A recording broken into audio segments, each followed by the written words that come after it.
Libye. On va retrouver tout de suite à N'Djamena notre correspondante Khadija Douga. Bonjour Khadija, on a évidemment beaucoup de questions à vous poser. Vous nous rejoignez dans cette édition spéciale donc consacrée au décès au Tchad du président Idriss Déby. Quelles sont les informations que vous savez? Est-ce que l'on connaît les circonstances de la mort du président tchadien?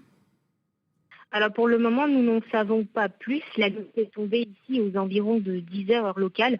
L'annonce a été faite par le porte-parole de l'armée sur la télévision nationale.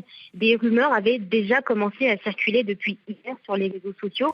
Mais le président tchadien est décédé ce matin après une blessure survenue sur le champ de bataille.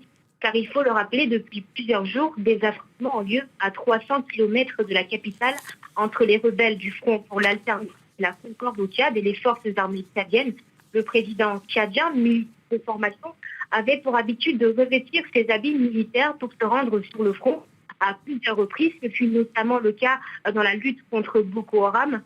Ici, la situation est très tendue. La nouvelle a choqué l'ensemble des Tchadiens.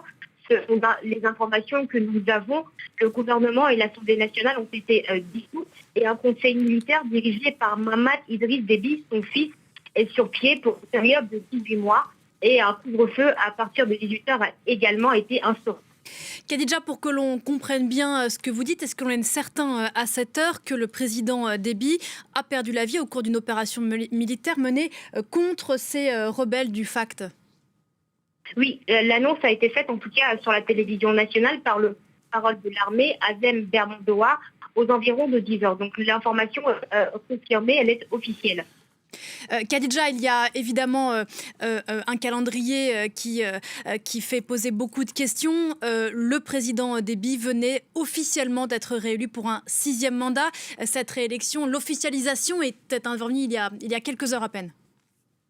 Exactement, il avait hier élu pour un 6e mandat selon les résultats provisoires de la CENI avec 79,32% des voix. Et hier, la capitale était plongée dans une ambiance assez festive qui contraste aujourd'hui avec cette nouvelle qui a choqué tout le monde ici. Est-ce que l'on peut revenir avec vous, si vous le voulez bien, sur la situation dans le nord du pays? Donc depuis plusieurs jours, plusieurs semaines, même les forces tchadiennes, les forces armées étaient aux prises, donc aux mains avec cette rébellion du FACT. Qui sont ces hommes? Que veulent-ils? Quelle pression exercent-ils jusqu'ici sur le pouvoir tchadien? Alors ces hommes sont des rebelles qui sont arrivés... qui ont commencé à affronter les forces tchadiennes depuis le 11 avril, le jour du scrutin.